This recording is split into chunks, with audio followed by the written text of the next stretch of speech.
So, what's up mga ka-action? Welcome back naman sa ating panibagong video, panibagong reaction mga ka-action, mga kakamping. Pagpasensya nyo na po ang boses ko, paus po tayo dahil may ubuho tayo.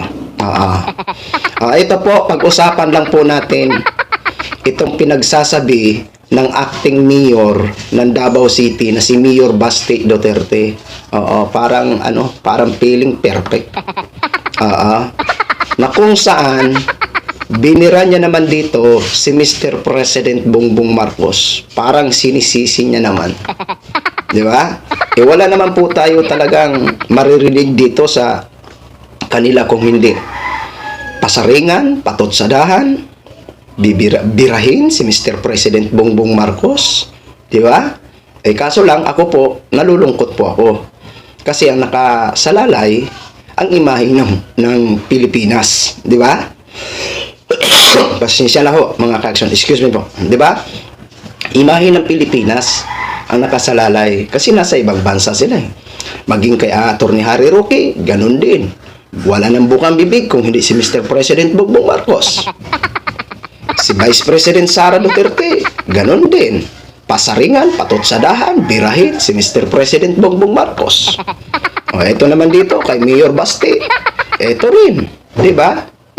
At ayon pa sa kanya, 3 taon na daw nakanganga, kaya nangyari daw ito.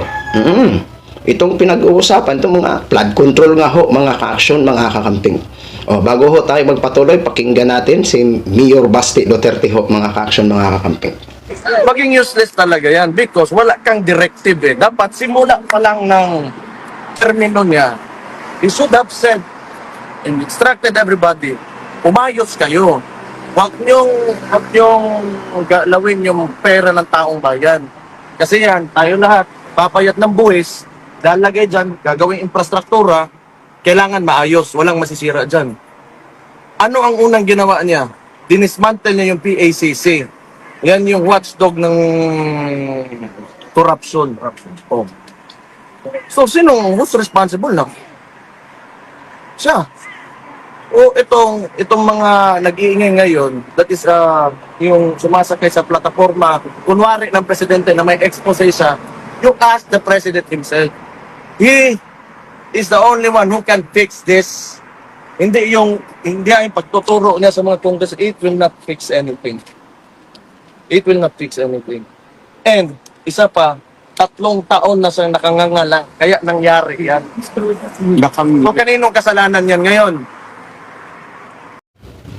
So yun na ho mga ka-action, mga kakamping, no? Narinig na po natin si Mayor Basti Duterte. Ito na lang ho ang gawin natin. Hayaan na lang ho natin sila magdadadaldal.